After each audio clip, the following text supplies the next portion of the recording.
disconnect between the head coach and the GM. Because and when you have Howie's vision. No, Howie's a freaking moron. And there's a reason why Howie, you got a moron. Are you never gonna let me freaking talk? God damn, bro.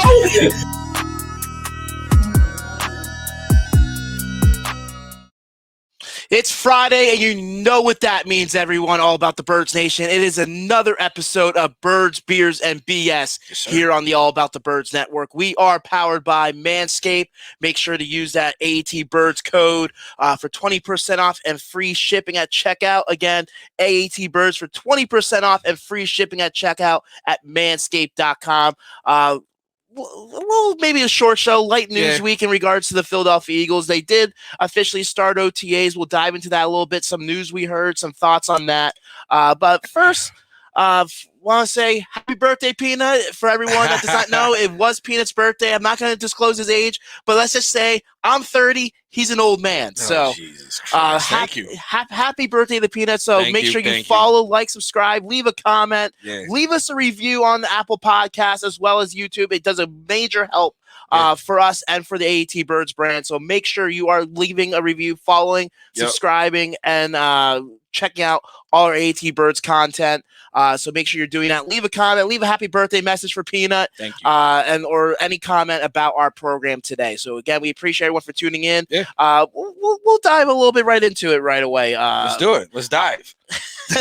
Let's dive. Let's go. We'll start off with a little bit of news. Not really news, but we'll discuss about Julio Jones. And all right. I would say it came out. It's been known for past month or so throughout this offseason that Julio Jones is most likely on his way out with the Atlanta Falcons. And it keeps on being rumored, and the Eagles just keep on being linked, speculation, just because for the fact that we need another playmaker in this offense. They drafted Devontae Smith, but the amount of youth and the amount of inexperience they have at the wide receiving core, and the way the Philadelphia Eagles always steal the headlines and always find ways to surprise you to improving this football team, especially in the offseason. So it is once again getting talked about and discussed that maybe Julio Jones could be an answer for the Philadelphia Eagles, especially after the comments that he made this past week with Shannon Sharpe, which, I'm sorry. That was a setup. It was completely staged. It was a setup. Skip.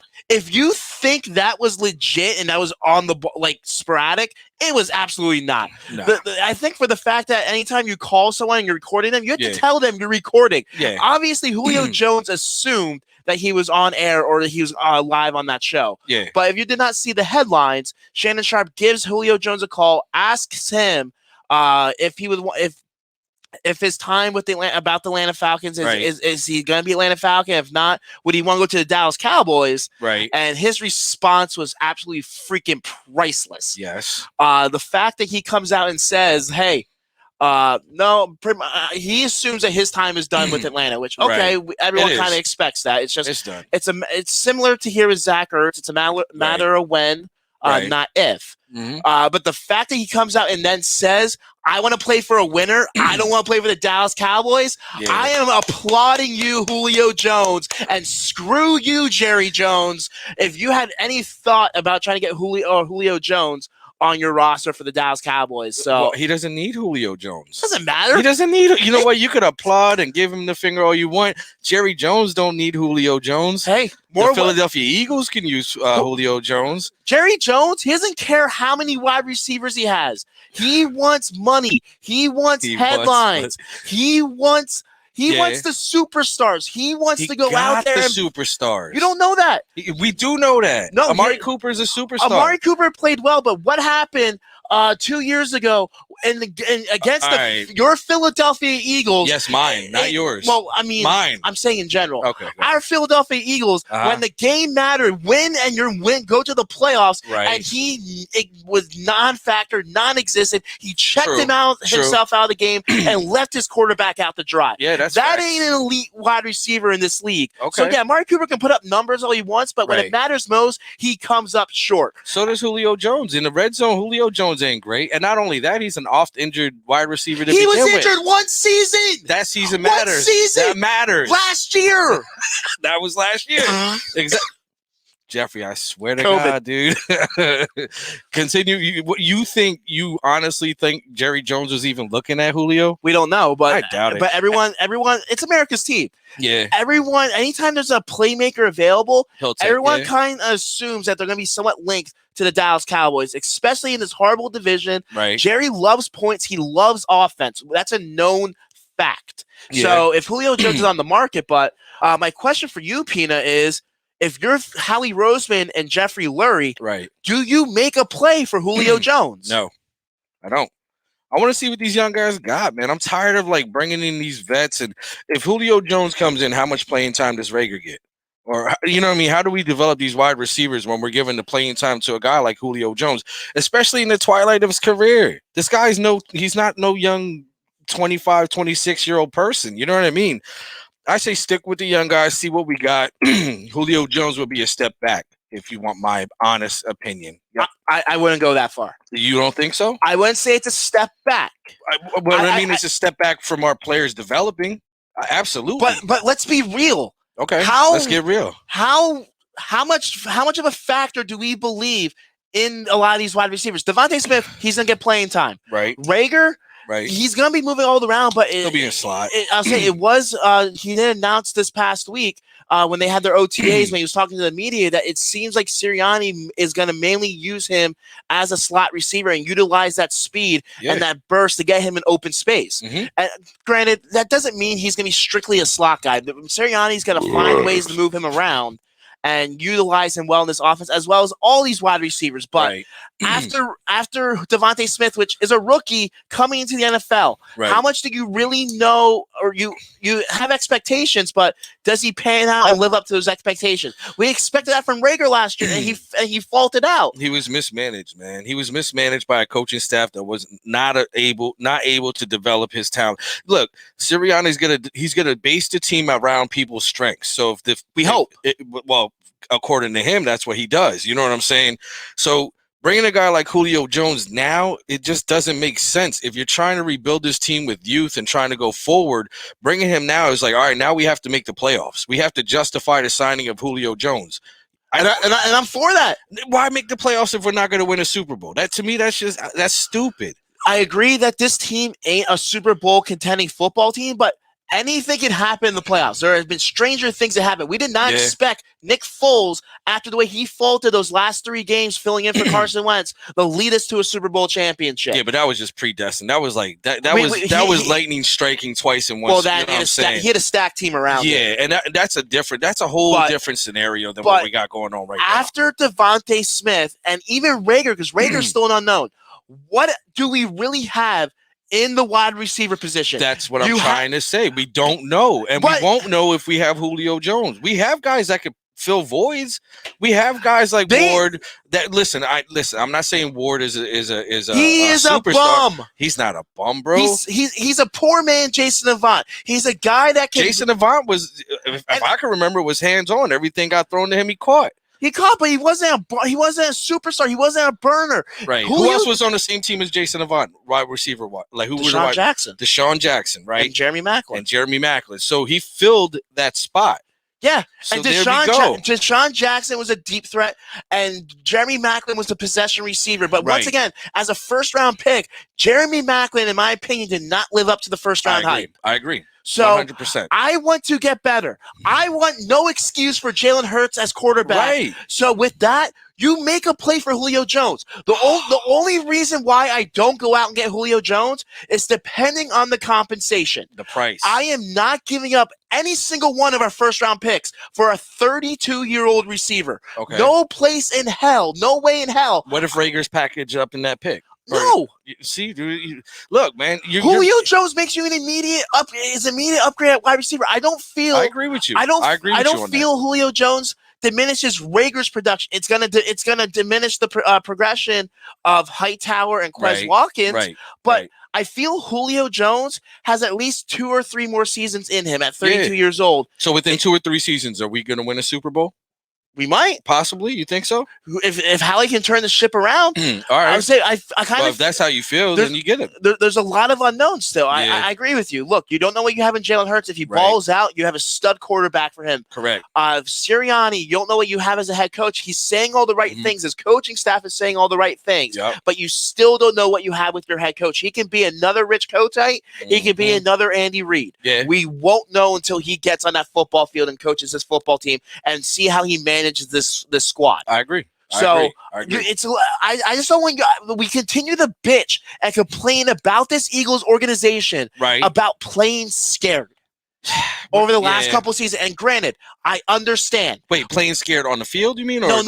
On the off season? Like playing scared, like going in and trying to go all in and try to make that and go in and. You mean like trading back to 12 and then trading over the Giants to get their first round pick, Devontae Smith? Scared? Well, come on, man. You're not giving them much credit. This past offseason, they've done well. Right. I'm talking about previous offseasons. Okay. That's what I'm saying. This year, Howie has managed this team pretty well. You got a potential first-round pick for Carson Wentz. You went out there and like you said, you were aggressive and getting Devontae Smith, knowing you need a playmaker. Yep. You are making reasonable signings and signings I feel that are going to make an upgrade and make improvement to the squad. So they're making the right choices this season. I'm talking about previous years where you somewhat sat back and they felt they had the guys in place to win, which they did not. I agree. Where Julio Jones, the only issue, like I said, compensation, if we can get him for a late round pick and somehow manage that money. Because right now we are $3.75 million, I think it is when I saw it overthecap.com as far as our salary cap. And Julio Jones is due I think 12 or 15 million this year. So they're gonna have to find a way I don't want to say push the tire down the road type of thing. But that's exactly what you're saying. That's what they might have to do. And if you can get a playmaker like Julio Jones, everyone keeps on saying the same thing. He's injury prone. Yeah. Not exactly the case. Okay. I'll say you're gonna stack some stats on me. Let's go. Stack some stats. 2013, his third year in the league. Yes, he played only 5 games. He was injured that year. Still had 580 yards. Granted, that's earlier in his career, so we'll throw that away. Why are we going to throw that? It's still in his career. That's 1 year. Well, I'm saying that was. Okay. I'm saying as far as production. Rookie year. Well, it wasn't rookie year. It was his third season. He was 24 years old. He's 31 now. He'll be 32 by the time the year starts. All right, go ahead. He played after that 15 games, 16 games, 14 games, 16 games, 16 games, 15 games. And last year, he played 9 games. Right. And he still had 51 receptions for 771 yards. He is not, and I agree with you, he's in the red zone, he is non-existent just because of that size and that speed. I kind of felt he was a little bit mismanaged in Atlanta. Okay. Yeah, I could agree with that. But besides his second year, he has had double-digit touchdowns. I'm not saying we're going to get the Julio Jones of his prime, right? But he's still a veteran wide receiver that can come in here, make an impact for your football team, make an impact for your quarterback. Right. We continue to say that Jalen Hurts, when he's going to prove himself, is with the weapons on that offense and the players around him. Right. You get an upgrade with Julio Jones, he makes you better. Yeah, I agree with you, but listen, I get what you're saying, and I agree with you. He does make your team better. In a perfect world, yeah, I'd take him, but I'm gonna be honest with you. I'm more of a sit and wait and see what we have approach. Like if we just jump the gun on Julio Jones, who by the way is a great player, but he's not like a superstar. Yes, 700 yards for the year. That's not like blowing me out the water or anything. You know, with a nagging injury, playing in 9 games. See, nagging injury. Yeah, throughout the season, not throughout his career. You try to paint a wall with a nagging wife. How long does it take you to get shit done? 2019, 99 receptions, over 1,300 yards, 6 touchdowns. The year before, 113 receptions and led the league with 1,677 yards and 8 touchdowns in 2018. 1,444 the year before, 1,409 the year before, 1,871 in 2015. Jeffrey, you're the king of what have you done for me lately, and you're ignoring last year. I'm not ignoring last year. It was an unfortunate year for Julio Jones, but he is not an Alshon Jeffrey where the last 2 or 3 seasons where the production has dipped and he has had nagging injuries, or like a Deshaun Jackson where the production has dipped. Besides last year, and even in limited role, he was still productive as a wide receiver in the National Football League at 31 years old. He had more receiving yards than I think most of our receivers last year. Yeah. What does that say about our fucking team? Because our line, everything plays into that. It's not just the receivers. The line was banged up. The quarterback play was subpar. You know what? I still say firm no. I see what you're saying, but I just think pulling the trigger too soon on a move like that doesn't make sense. Yeah, like we gotta bump this year out, man. We gotta go through this year and see what we got. Like, let these young guys play, man. For crying out loud, like if it was a game changing point where it's like, all right, with Julio Jones, we are now like no questions a playoff team, no problem. But there's we would be a playoff team. We don't even know what the fucking offense is gonna. I mean, whatever offense is gonna look like. You know what I'm saying? So who's to say Julio Jones will be even effective in the offense that Nick Sirianni's gonna run? He would be effective. He's Julio freaking Jones. Of course he would be effective. You think? And Sirianni, you look at some of the wide receivers he had last year in Indianapolis. Right. Yeah, he had T.Y. Hilton, but he's not the T.Y. Hilton of old. And Julio's not the Julio of old, too. He had Pascal, and they still found production. They still found guys. They still found ways to utilize these guys, get them in open space, get yards after the catch, get those receptions, the quick patterns, the quick slants. They found ways. We got guys to do that already. Do we, though? Devontae Smith, Jalen Reagor, and these. God damn it, dude. Yo, and he got his shots, man. Allergies, son. Yeah, right. Allergies. You're kidding. I wouldn't do it, man. I would let these young guys ball out. Let's see what we got before we start buying. You know what I'm saying? Let's see what the engine sounds like before we buy rims in a system. You know what I'm saying? Let's see what we got. We have a bunch of bums. You don't know that though. There's a reason why Travis Fulgham and Quez Watkins were 6th and 7th round picks. There's a reason why John Hightower is a 5th round pick. Did Travis Fulgham produce on the field? Question. For 2 weeks. Listen, 2 weeks, and then he fell apart. Granted, a lot of that was because they forced Alshon Jeffrey down our goddamn freaking throats, and forced him to take over that playing time. So you had Alshon Jeffrey down your throat? You said it. Okay, Laura. You said it. Okay, Laura. Yeah, she's probably saying that right now too. Listen, why are you? I feel like you're talking about them playing scared. You're thinking scared, like you're like we got nothing. Scared? We got nothing. Well, let's see what we got, man. Let's lose out if we need to. When there's an opportunity to get a playmaker and get a veteran, I get that, and a superstar like Julio Jones, I get that. At least entertain the idea of possibly going out to get him. Absolutely. And I feel the Eagles are going to be in that squad once again. Compensation and contract, I feel, are the two things that are going to hinder him coming to the Philadelphia Eagles. And why are we always like every time there's a problem with a player, it's like the Philadelphia Eagles are interested. Deshaun Watson, the Eagles are interested. Because now it's Julio Jones, the Eagles are interested. I swear to fucking God, chill with that shit. Because it's the weaknesses. Yeah. All these players, we have weaknesses on this football team. And every the Eagles, team has and weaknesses. The Eagles, but the Eagles are going to try to find ways to shore up those weaknesses sooner rather than later. We heard it from Howie. They want to get into a win now mentality sooner rather than later, and including this season. And if you get Julio Jones and get a veteran wide receiver and a playmaker like Julio, that tells your fan base we are not throwing in the towel in this season. So it wasn't enough for him to trade up to the pick to get the number one receiver that we wanted. Because that's not good enough, Howie. Sorry. Now you got to get Julio Jones. Because that's for the future. Julio Jones is a short-term solution for this franchise.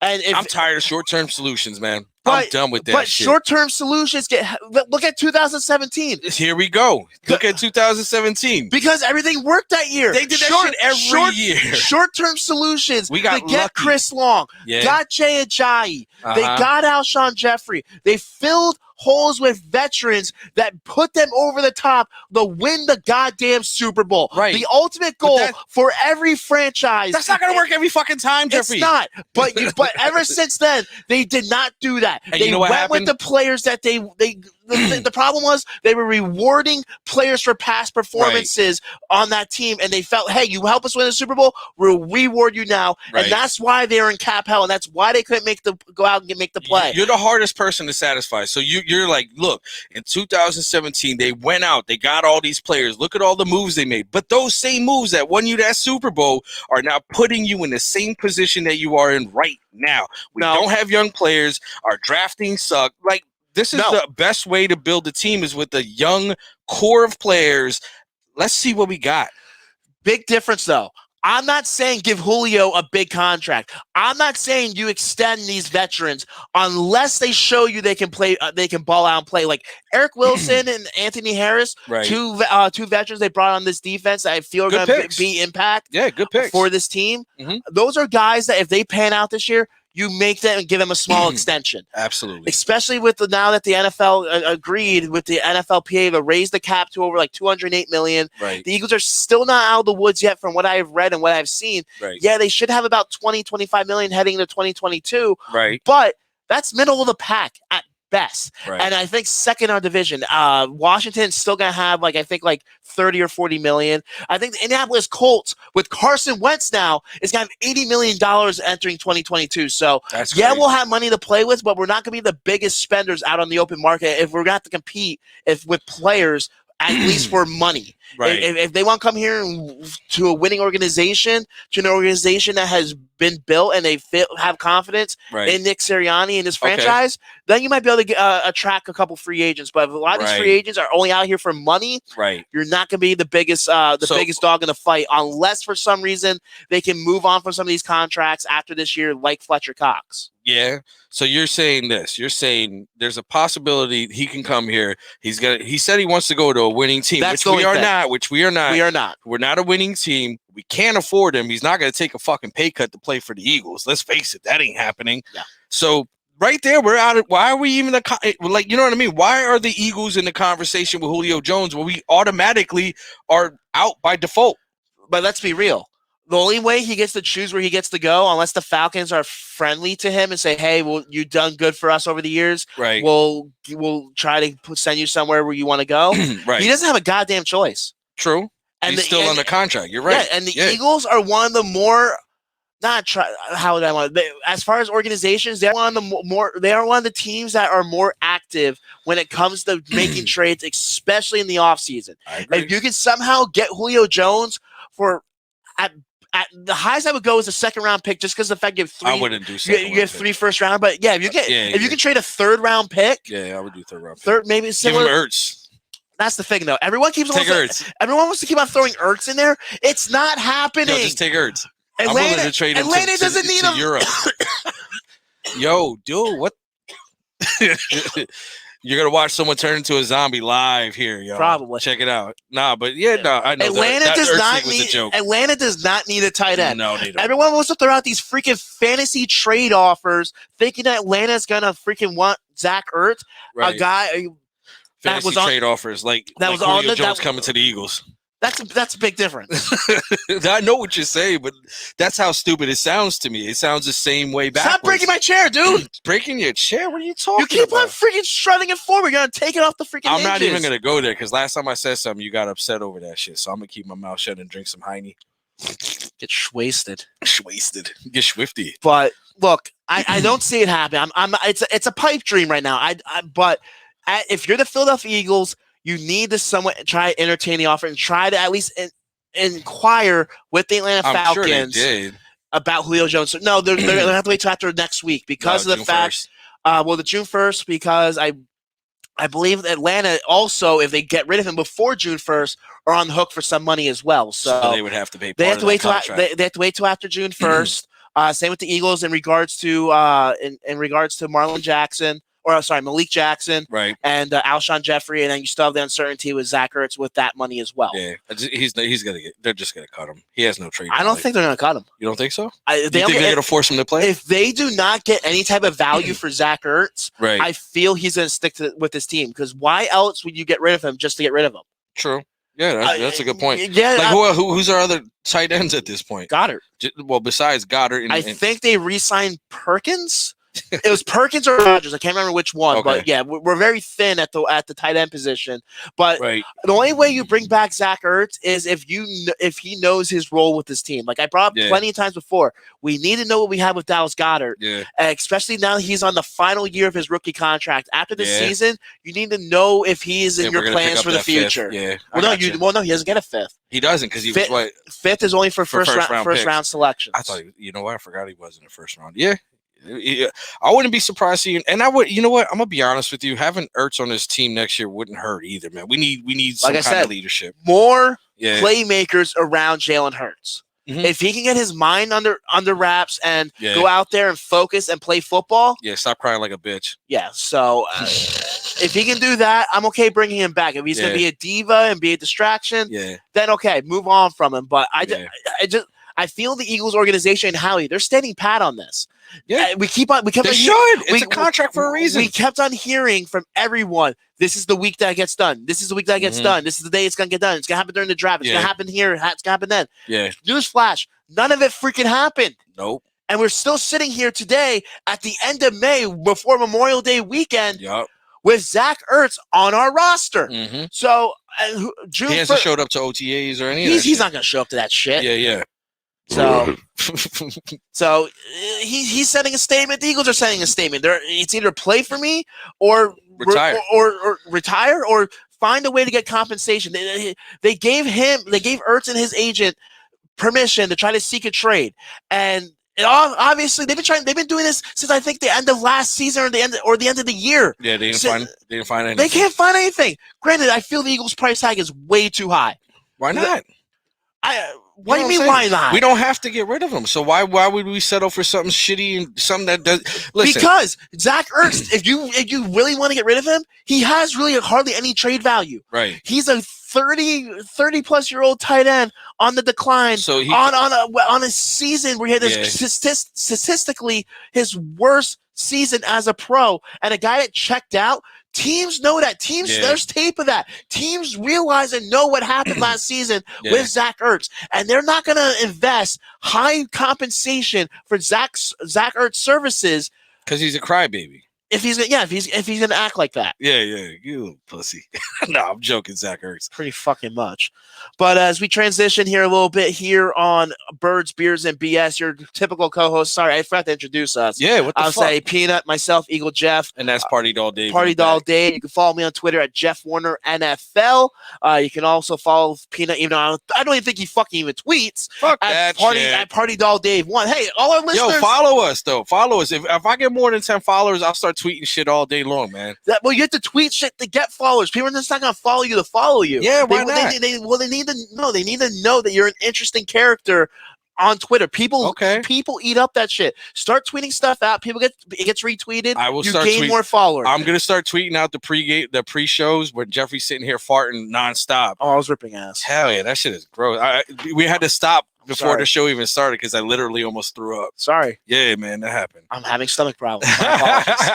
Transition. Let's go. But I'll say transitioning a little bit. The Philadelphia Eagles. Has been football in the city of Philadelphia the last week or two, and the Philadelphia Eagles are back at OTAs, and not too much that you can really dive into or really dissect or see since the media can only see so much. Yeah. But it is interesting to see. From the team, from the press conferences, from the head coach, from the coaches as well, right? That they are excited for this upcoming season. Yeah, the energy's different. The energy's a lot different from what I can see. You're right. The snippets that we get, but yeah, I agree. It's a different feel. It's a different atmosphere over there. So I think Sirianni brings that atmosphere. He really does. Like, will it translate to the games? We'll find out from there. But just seeing players excited to get back into and they're hungry.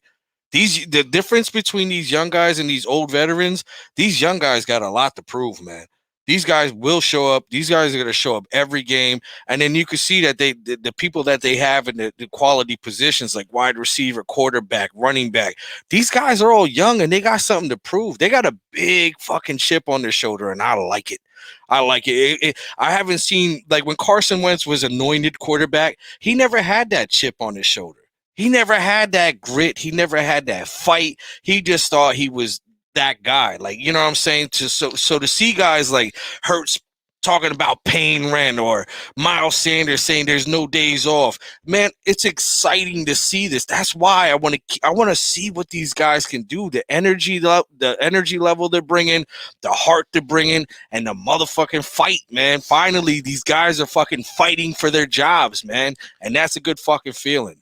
Definitely. Competition brings out the best in everyone, and that's something Sirianni has really instilled into his team. Yeah. That basically it's a competition. No one's job is safe, which I tend to disagree with, because I'm sorry, no one's coming in here and taking Fletcher Cox's spot. No one's coming in here taking Darius Slay's spot. No one's coming in here and taking Lane Johnson's spot. So they all deserve that, though. They do. You know what I'm saying? They do, but the fact that plus there's nobody better on the team than those guys that you mentioned. We don't know that. On defensive tackle, we don't know that. The rookie that we drafted, Milton Williams. Well, we don't know. We don't know. But we give that guy a year. You know what I'm saying? Yeah. Those players that you just mentioned deserve that year. You know what I'm saying? So it's different when you talk about a Fletcher Cox. But listen, if this is going to piss a whole bunch of people off, and I don't think it's going to happen. But if Joe Flacco comes into training camp and just blows the fucking roof off, and they start him for it, I'm not going to hate him for doing that. If Hurts is thinking to join up, then that's what you got to do. You know what I'm saying? So if it's based on competition, it's based off of competition. But certain players, they get a year. They get a year. Cox gets a year. Well, he gets more than a year. Well, you know what I'm saying? A year. Like if he comes into the season and he's on the decline, then I can see that. You almost said another word. I said decline, right? Decline. I don't know what that is, but I don't know. I don't want to find out what it is. I should have breathed between the words and say that shit. It's called breathing. You start doing some breathing exercises before the start. Says the guy that just coughed and farted before the show. Go ahead, continue. I'm sorry. There's a reason why we didn't have last week's show. I have allergies. But I agree with you. The energy it's a breath of fresh air. Yeah. Just to hear these guys talk, you can tell that they're excited. You're not hearing the monotone in their voice, that like, oh damn, we're doing this again. Yeah, you feel that this team, and especially the leaders like Brandon Graham, like Jalen Hurts, like Miles Sanders, Darius Slay, that they are buying into what Sirianni is telling them, and Sirianni has shown that he has their backs. Yep, 100. I would say just from his wardrobe. Did you see that?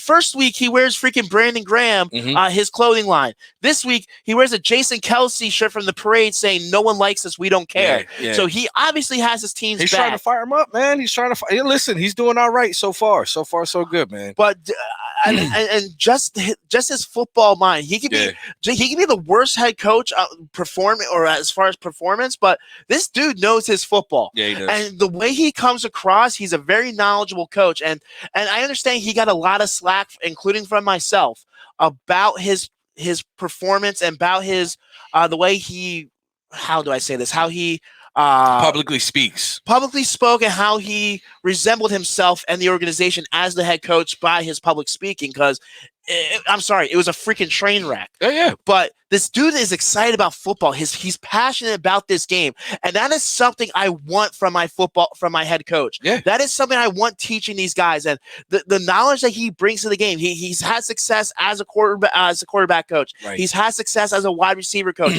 Two positions that we desperately need the upgrade and desperately need to develop with a lot of the young talent that we have. I agree. So and the fact that he's saying all the right things from him and from Jonathan Gannon, our defensive coordinator, and I discussed this earlier this week on one of the shows, but they're saying all the right things. They're coming out here and saying, when they're asking, well, are you going to strictly run this or strictly run that? And they're saying, no, I'm not going to run. It's everything's going to based off of the game plan. The game plan and my opponent. Yeah. What do my opponents run? What's their weaknesses?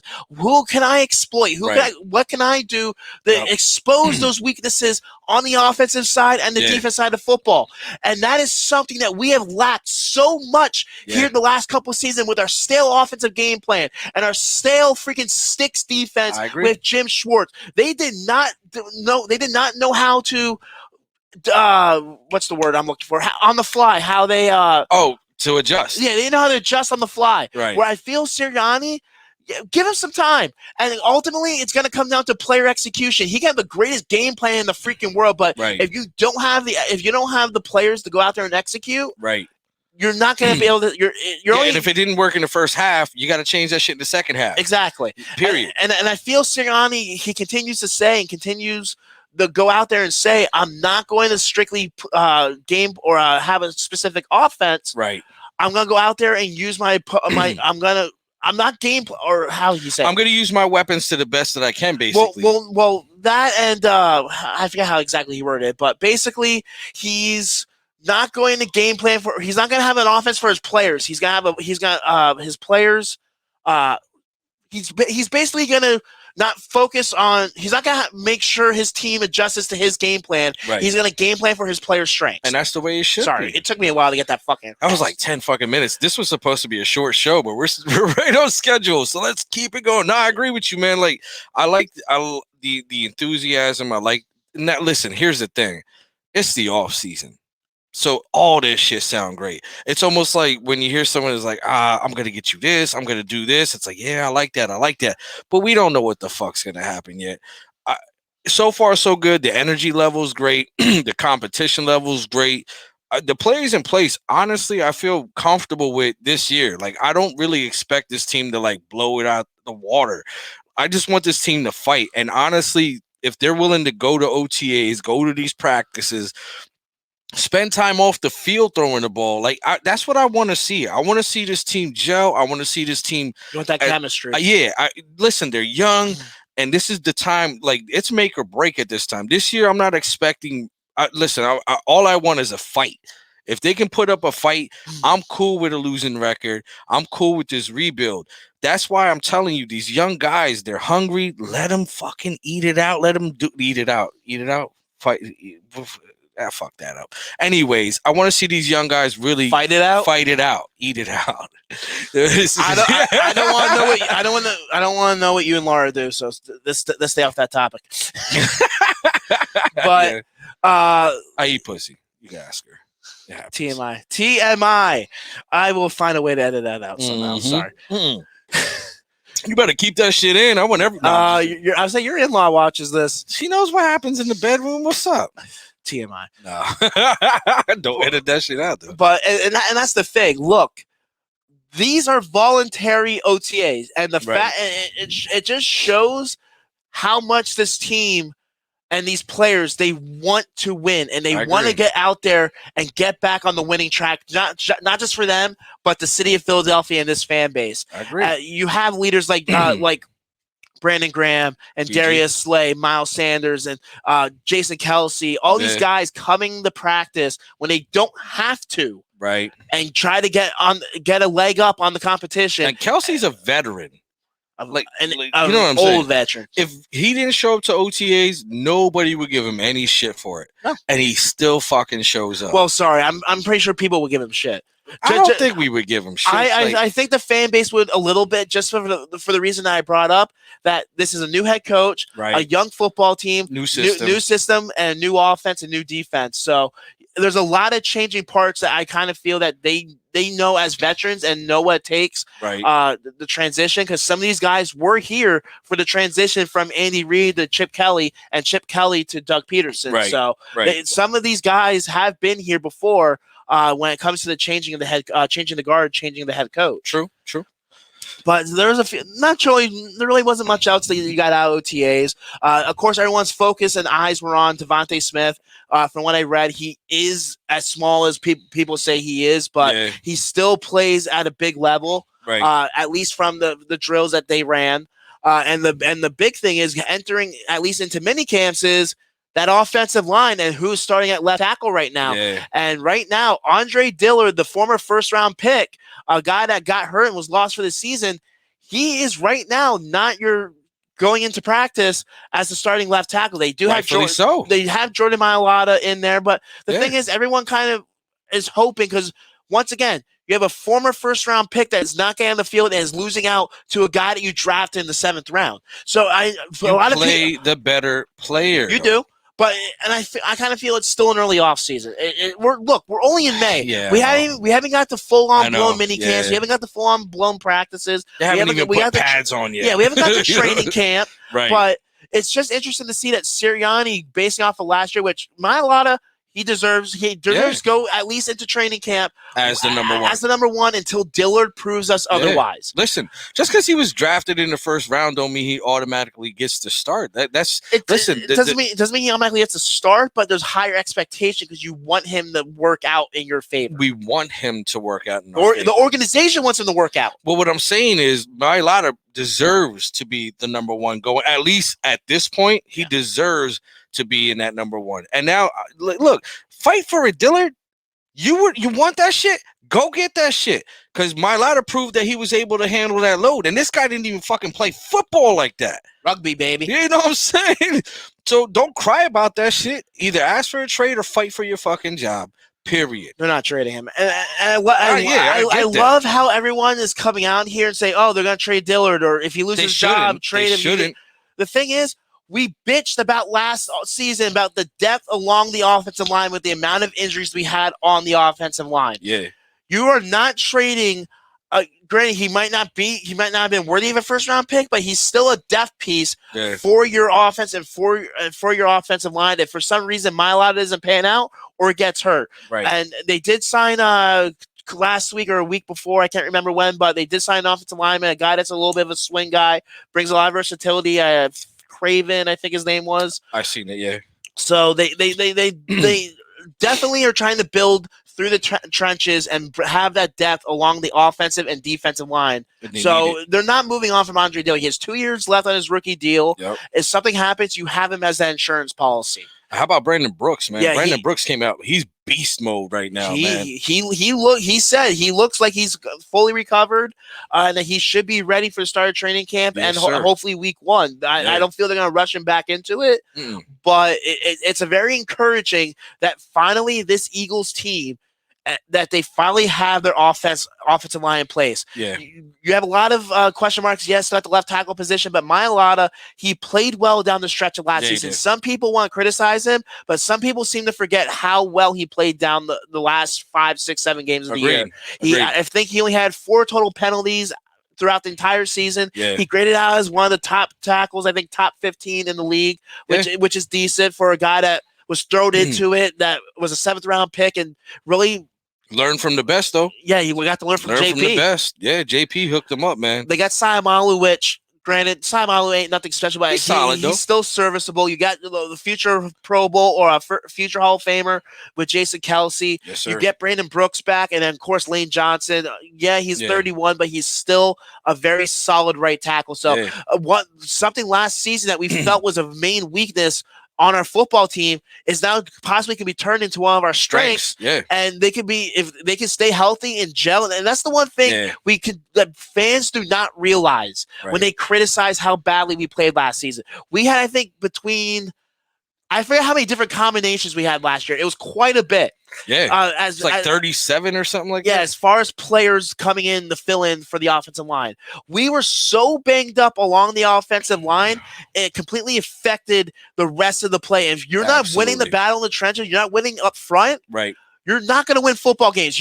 It limits your running game. It limits the time that your quarterback has time to throw the football, which, granted, Carson Wentz played bad last year. Right. Not all of it was a credit to the offensive line. Some of it was credit to him. Yeah, decision making. And not to mention the defense is on the field way too much. Yeah. You know what I'm saying? Like, you're right. It's a domino effect. So if that offensive line holds up, if Brandon Brooks comes in here and plays at the level that we know he can play, we already know what Kels is capable of doing. We have Mailata at left tackle, Lane Johnson, and then we have these rookies too. You know what I'm saying? Like, we have depth, we have time, and if Hurts can have time in the pocket, imagine what this guy can do. Especially with the players that he has. That and just open up lanes for Miles Sanders. He's going to tear it up. Miles Sanders last season was people felt he should have had a better season, which that line was horrible. The line was bad, but some of it was him. Some of it was mentally, whether it was him or him and Wentz not being on the same page. There was plenty of times he dropped quite a bit of balls,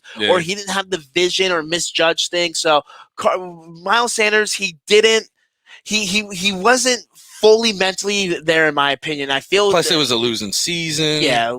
It was, you know what, last season with COVID and everything was just an excuse. Though. It's not an excuse, but we have to add that to the pot.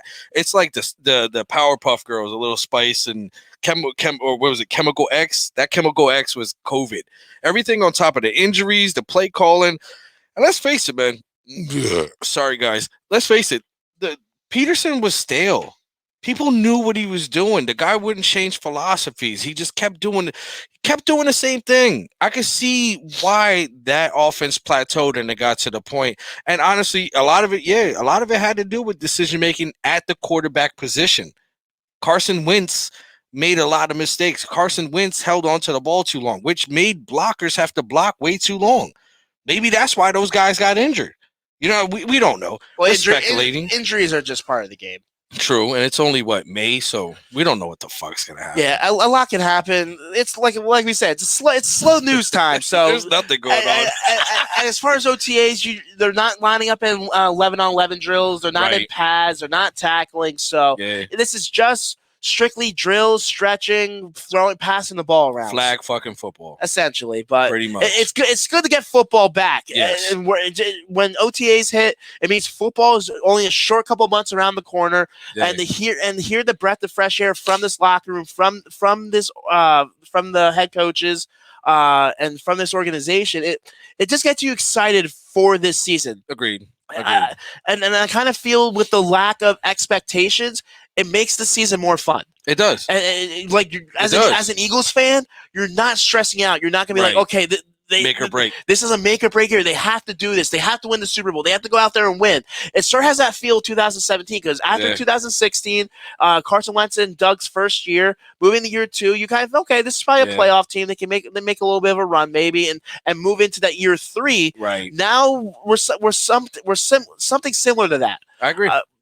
I agree. The pressure's off, is what you're saying. Pressure's way off, and who knows what can happen. The pressure's not just off of us as fans. The pressure I feel is a little bit off of the players, and I kind of feel that's going to benefit them when it comes to game. I kind of feel it's going to make it more fun for them, and it's not going to feel like, okay, we lost again. What the hell do we do now? Yeah, I agree with that.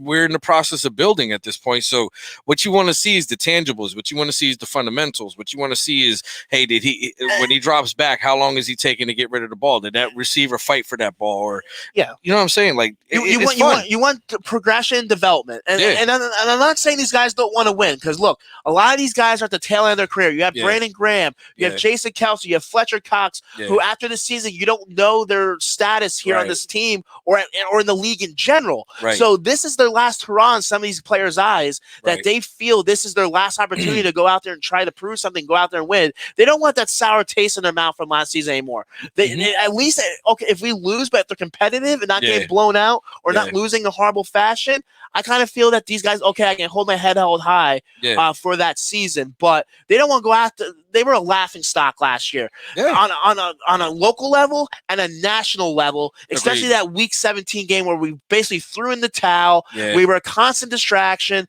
We were a constant circus week in and week out with our franchise. True. So it's kind of interesting, and it's gonna be interesting to see what happens with this organization moving forward, heading into this year. Agreed. And I know we have an easy schedule. We could win a couple games. We might make the playoffs. If that happens, fantastic. And we get our team some playoff experience. You know who doesn't think it's a rebuild year? All those players on that team right now. They don't think it's a rebuild. They want to win. So, listen, anything could happen. The NFC East is up for grabs. I'm not saying Dallas, Washington, or the New York Giants are like heavy hitters like that. Anything could happen. But the realistic thing is we know where we're at. So you're right. It would be more enjoyable watching a game, even if we lose, just to see the progression of the quarterback or progression of the wide receivers or the fight of the defense. Maybe these linebackers weren't as horrible as they looked last year. Maybe they can be put in positions to make plays, get turnovers. You know what I'm saying? So you're right. You're absolutely right. I can't wait to see us lose next year. I wouldn't go that far. Go ahead. I don't want them. I don't want to wait for them to lose. If it happens, no, I'm not gonna be that upset. I got you. But any final thoughts before we get out here on another great episode of Birds, Beers, and BS? No, I'd like to thank everyone that wished me a happy birthday. Thank you.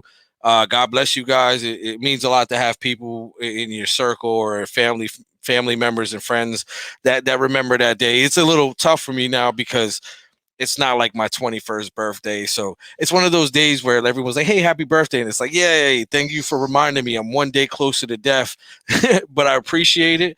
Other than that, I know it's slow news, but it's interesting, Jeffrey. It's crazy. It's almost like you're watching something grow. So it's slow, but as it grows, you start seeing the pieces in. I'm excited for this season. I'm excited for Nick Sirianni, and I'm excited for more shows when the season finally starts, man. Because, bro, we're going to get crazy on this shit. Well said, well said. And once again, thank you everyone for tuning in to another great episode of Birds, Beers, and BS here on the All About the Birds Network. We appreciate everyone for tuning in. Make sure, again, follow, like, subscribe, hit that pound button, hit that thumbs up, leave a comment, let us know, leave us a review on Apple Podcasts as well as YouTube. Yes, those sir. reviews do help us a tremendous amount. So again, we want to continue to build this AAT Birds brand. So we would love for you to let us know what you think of our show as well as all our shows here on the All About the Birds Network. So as we do pay a little few bills here, again, thank you to our listeners, but we also like to thank our sponsors. Again, Yes, want to thank Statement Games, a fun-free twist on fantasy sports. You can check them out at statementgames.com. There's also a referral link in the description section here on each one of our shows. Click that, sign up. It's free. You have a chance to win tons of great gift cards, merchandise from various retailers. You accumulate so many points. You accumulate so many points, yep, and you have a chance to win yourself some prizes. And there's also a specific AAT Birds football contest on their website. So make sure to check that out. Again, statementgames.com. We would like also to thank another one of our fantasy sponsors, oddsjam.com, using their our arbitrage calculator to not lose any money. Again, their website is oddsjam.com. That's a little bit more of your traditional gambling as far as lines with all the sports. And they have a little bit more of an insight. So sign up for their program. There is a membership fee for that, but you won't regret it. If you sign up, use it, you will make your money back. You won't lose. They do a tremendous job. Again, oddsjam.com. Sign up on their website using the referral code in this program in the comments section and in the description, oddsjam.com. Check them out. We'd like also to thank one of our jersey sponsors, 99jersey.com, for kick-ass jerseys. Use our code AATBirds for 20% off discount at checkout. They have tons of great jerseys, not your traditional sports jerseys like professional sports. They have a lot of the jerseys from your favorite movies. They have, I believe, the Bobby Boucher. They have the new Space Jam one with LeBron James coming out. They have the traditional Space Jam with Michael Jordan, Bugs Bunny. I'm getting the Al Bundy Poke High one. Yeah, they have Al Bundy. I'm getting that one. They also have some high school jerseys and college jerseys of Allen Iverson and Kobe Bryant. They always have some great deals going on. Yes, sir. And you can also use our code, again, AATBirds for 20% off at discount and more. And then also make sure to check out Manscaped. We are powered by Manscaped here at AAT Birds Network. Use AAT Birds for 20% off and free shipping. Look, ladies, Father's Day is right around the corner. If you want to, whatever, shave my balls. Yeah, I didn't want to go that base. I didn't want to go out there and say that directly, but yeah, that's what it's for. It is, but they also have other procedures. That I got a great nose trimmer and ear trimmer. They have tons of great products at Manscaped.com. So make sure to use our code for AAT Birds for 20% off and free shipping at checkout at Manscaped.com. Again, Father's Day is right around the corner. You can get your husband or that man in your life that perfect gift. Mm-hmm. And then, of course, you need to support us. We appreciate everyone that follows, listens, subscribes to all our platforms. But again, we do have to support our own brand. As you see the AAT Birds logo and shirts. You can check out all our great merchandise of AAT Birds from all our shows, Chips and Dish, Birds, Beers, and BS. Peenut basically bought the whole freaking website. Yes, I did. We have the Beard of Knowledge shirt. We do have some new shirt. I actually have the Beard of Knowledge t-shirt. We do have we do have some new shirt releases that just came out this week. So make sure to go to the website, check them out, atbirds.com/shop. They are the new shirts of the Jalen Hurts, the Pay the Rent one. Pay the Rent. That shit is dope. And then there's another one, Sirianni. There's a Sirianni one, I believe. Mm-hmm. So there's a ton of great new merchandise. Again, without you guys, we are not here. We cannot do this without you. But again, support our sponsors. Help supports us. So we appreciate everyone that tunes in and supports our sponsors, which helps supports us. So again, thank you to everyone for tuning in. And again, we want to wish everyone a happy Memorial Day. Make sure to have a fun, safe, fun time with your family and friends this weekend. But don't forget what Memorial Day is for, though. Yep. While you're eating those hot dogs and hamburgers and drinking your beer, remember those overseas, man, for sure. Salute. Well, those that went overseas that didn't make it back. I'm sorry. The ones that pay the ultimate sacrifice. Yes. I don't want to get into that, but Memorial Day is for the ones that we lost. Yes. Veterans Day is for the ones that are still here that we can thank. Okay, well said. So if you little history lesson, I know some people get annoyed with that, or they still. No, you're right. Granted, I'm not saying you can't thank a veteran on Memorial Day, but still remember what the day is for. And again, stay safe. Don't drink and drive. If you do drink, call an Uber, call me. I'll charge you a small fee, but I can't get you to your destination. Never want to get a DUI or drink. Don't call me. I'll be drunk. I didn't want to say that either, but okay. But again, thank you. There will go programming note. No show next week. This freaking tool bag is going to the beach for a week. So there will be no show. We'll be back the following week, hopefully June 11th. Here on the All About the Birds Network on Birds, Beers, and BS, exclusively on our YouTube channel. Share out today's show, share out other shows, check out all our shows here on All About the Birds Network, from Chips and Dish to Fairways to Heaven, the weekly report, and of course Birds, Beers, and BS here on with Peanut and myself. So again, thank everyone for tuning in. As we say here on Birds, Beers, and BS, drink him if you got him, motherfucker. Have a great weekend, everyone. Oh, I'm still on. Support for All About the Birds is brought to you by Manscaped, the best in men's below-the-waist grooming. Manscaped offers precision-engineered tools for your family jewels. They obsess over their technology developments to provide you the best tools for your grooming experience. Manscaped is trusted by over 2 million men worldwide. We have an exclusive offer for our listeners, 20% off plus free shipping with the code AATBIRDS at manscaped.com. Manscaped hooked us up with a bunch of tools and formulations from their Perfect Package 3.0 kit, including the Lawnmower 3.0, which comes with an LED light for a more precise shave and is waterproof to make your shower shave clean and easy. The Perfect Package also includes a deodorant for your undercarriage to prevent odors and chafing, a reviving lotion, a pair of boxers, and a t-shirt, not to mention a travel bag to store all your grooming goodies. Get 20% off and free shipping with the code AATBIRDS at manscaped.com. That's 20% off with free shipping at manscaped.com and use the code AATBIRDS. Unlock your confidence and always use the right tools for the job with Manscaped. Your balls will thank you.